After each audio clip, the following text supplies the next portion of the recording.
And now time for Snowball to read The Wolf Queen, Volume 1. The Wolf Queen, Book 1, by someone.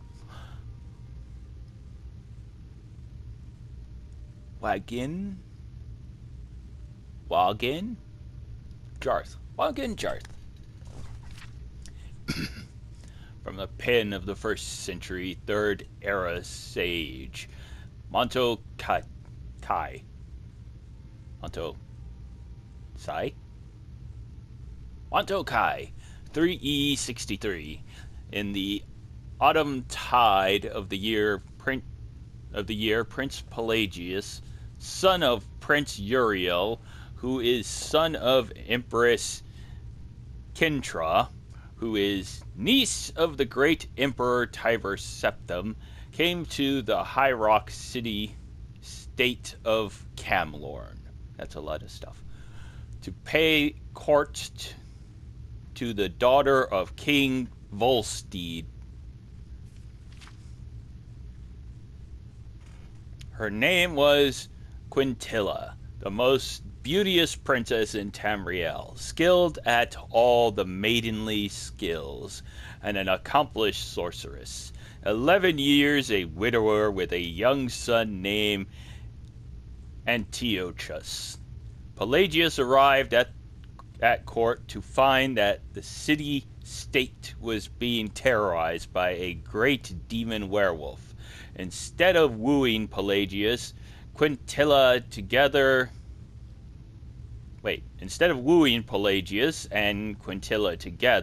went out to save the kingdom. With his sword and her sorcery, the beast was slain, and by the powers of mysticism, Quintilla chained the beast's soul to a gem. Pelagius had the gem made into a ring and married her. But it was said that the soul of the wolf stayed within the couple until the birth of their first child. 3E80. The ambassador from Solitude has arrived, Your Majesty, whispered Steward Balvus. Right in the middle of dinner, muttered the Emperor weakly. Tell him to wait. No, Father, it's important that you see him, said Pelagius, raising. You can't make him wait and then give him bad news. It's undiplomatic. Don't go then. You're much better at diplomacy than I am. We should have all the family here, Emperor Uriel II added, suddenly aware of how few people were present at his dinner table. Where's your mother? Sleeping with the archpriest of Kennereth. Pelagius would have said, but he was, as his father said, diplomatic. Instead, he said, at prayer. And your brother and sister, Amiel is in first hold meeting with the Archmagister of the Mages Guild. And Galena, though we won't be telling this to the ambassador, of course, is preparing for her wedding to Duke of Narcissus, since the ambassador expects her to be marrying his patron, the King of Solitude, instead. We'll tell him that she's at the spa having a cluster of pestilent boils removed. Tell him that, and he won't press too hard for the marriage, politically expedient though it may be. Pelagius smiled. You know how queasy Nords are about warty women. But dash it, I feel like I should have some family around so I don't look like some old fool despised by his nearest and dearest, growled the Emperor, correctly suspecting this to be the case. What about your wife? Where's she and the grandchildren? Quintilla's in the nursery with Sepphoris and Magnus. Antiochus is probably whoring around the city. I don't know where Potema is. Probably at her studies. I thought you didn't like children around. I do during meetings with ambassadors in damp staterooms, sighed the Emperor. They lend an air of, I don't know, innocence and civility. Ah, show the blasted ambassador in, he said to Balvus. Potema was bored. It was the rainy season in the imperial province. Winter tide, and the streets and gardens of the city were all flooded. She could not remember a time when it was not raining. Had it been only days, or had it been weeks or months since the sun shone? There was no judging of time any more in the constant flickering torchlight of the palace. And as Potema walked through the marble and stone hallways listening to the pelting of the rain, she could think nothing but that she was bored. Astelphi, her tutor, would be looking for her now. Ordinarily, she did not mind studying. Rote memorization came easy to her. She quizzed herself as she walked down through the empty ballroom. When did Orsinum fall? 1E 980. Who wrote Tamrielin Tractates? Cosi Tractates. Who wrote Tamrielin Tractates? Cosi. When was Tiber Septim born? 2E 288. Who was the current king of Daggerfall? Morton, son of Gulthler. Who is the current Sylvanar? Who is the current Sylvanar? Varbarinth, son of Varbal. Who is the warlord? Who is the warlord of Lilimoth? Trick question. It's a lady, Loa. Huh? It's a lady, Loa. What will I get if I'm a good girl and don't get into any trouble, and my tutor says I'm an excellent student? Mother and father will renege on their promises to buy me a Daedric katana of my own, saying that they never remembered that promise, and it's far too expensive and dangerous for a girl my age. There were voices coming from the Emperor's stateroom. Her father, her grandfather, and a man with a strange accent, a Nord. Potema moved a stone she had loosened behind the tapestry and listened in. Let us be frank, your Imperial Majesty, came the Nord's voice. My sire, the King of Solitude, doesn't care if Princess Galena looked like an orc. He wants an alliance with the Imperial family, and you agreed to give him Galena, or give back the millions of gold he gave to you to quell the Khajiit rebellion in Torval. This was the agreement you swore to honor. I remember no such agreement, came her father's voice. Can you, my liege? There was a mumbling noise that Potema took to be her grandfather, the ancient emperor. Perhaps we should take a walk to the Hall of Records. My mind may be going. The Nord's voice sounded sarcastic. I distinctly remember your seal being placed on the agreement before it was locked away. Of course, I may verily be mistaken. We will send a page to the hall to get the document you refer to, replied her father's voice, with the cruel, soothing quality he used whenever he was about to break a promise. Potema knew it well.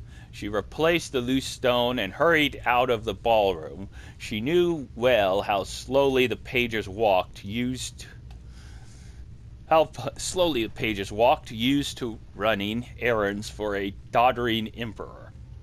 She could make it to the Hall of Records in no time at all. The massive ebony door was locked, of course, but she knew what to do. A year ago, she caught her mother's Bosmer maid pilfering some jewelry. In exchange for her silence, forced the young woman to teach her how to pick locks. Potema pulled 2 pins off of her red diamond brooch and slid the first into the first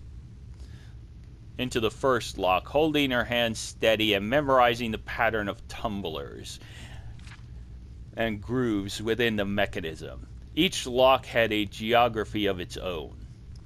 The lock to the kitchen larder, 6 free tumblers, a frozen 7th, and a counter bolt. She had broken into that just for fun, but if she had been a poisoner, the whole imperial household would be dead by now, she thought, smiling.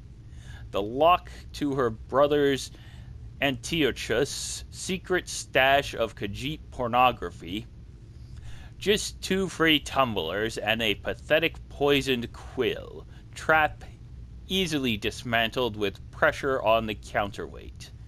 That had been a profitable score. It was strange that Antiochus, who seemed to have no shame, proved so easy to blackmail. She was, after all, only 12, and the differences between the perversions of the cat people and the perversions of Cyrodiil seemed pretty academic. Still, Antiochus had to give her the diamond brooch which she treasured. She had never been caught, not when she broke into the Archmage's study and stole his oldest spellbook, not when she broke into the guest room of the King of Galain and stole his crown the morning before Magnus's official welcoming ceremony. It had become too easy to torment her family with these little crimes. But here was a document the Emperor wanted for a very important meeting. She would get it first. But this was the hardest lock she ever opened. Over and over she massaged the tumblers, gently pushing aside the forked clamp that snatched at her pins. Drumming the counterweights, it nearly took her half a minute to break through the door into the Hall of Records, where the Elder Scrolls were housed. Snowball needs one of those. The documents were well organized by year, province, and kingdom, and it took Potema only a short while to find the promise of marriage between Uriel Septim II, by the grace of the gods, Emperor of the Holy Cyrodiilic Empire of Tamriel, and his daughter, the Princess Galana, and His Majesty's King Mantarco of Solitude. She grabbed her prize and was out of the hall with the door well locked before the page was even in sight. It's a slow page. Back in the ballroom, she loosened the stone and listened eagerly for the conversation within. For a few minutes, the 3 men, the Nord, the Emperor, and her father just spoke of weather and some boring diplomatic details. Then there was the sound of footsteps and a young voice, the page. "Your Imperial Majesty, I have searched the Hall of Records and cannot find the document you asked for." "There, you see," came Potema's father's voice. "I told you it didn't exist." "But I saw it," the Nord's voice was furious. "I was there when my liege and the Emperor signed it. I was there. I hope you aren't doubting the words of my father, the sovereign Emperor of all Tamriel. Not when there's now proof that you must have been mistaken." Pelagius's voice was low, dangerous. "Of course not," said the Nord, conceding quickly. "But what will I tell my king?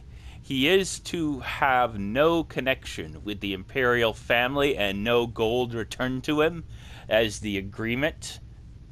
he and I believe the agreement to be. We don't want any bad feelings between the Kingdom of Solitude and us," came the Emperor's voice, rather feeble, "but clear enough. What if we offered King Mantarko our granddaughter instead? Potema felt the chill of the room descend on her. The Princess Potema, is she not too young? Asked the Nord. She is 13 years old, said her father. That's old enough to wed.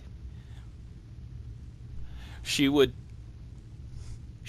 an ideal mate for your king, said the Emperor. She is admittedly, from what I see of her, very shy and innocent, but I am certain she would quickly grasp the ways of court.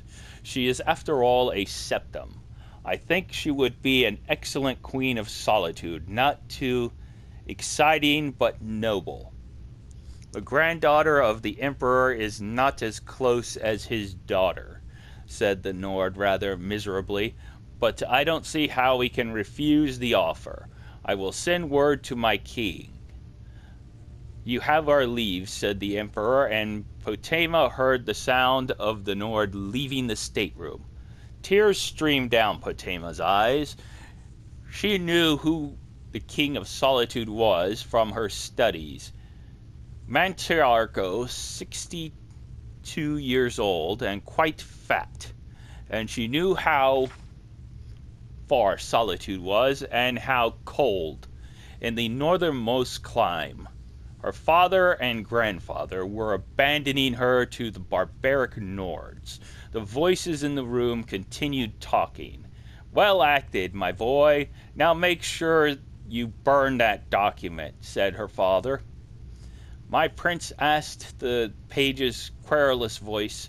The agreement between the Emperor and King of Solitude. You fool. We don't want its existence known. My prince, I told the truth. I couldn't find the document in the Hall of Records. It seems to be missing. By Lorcan, roared her father.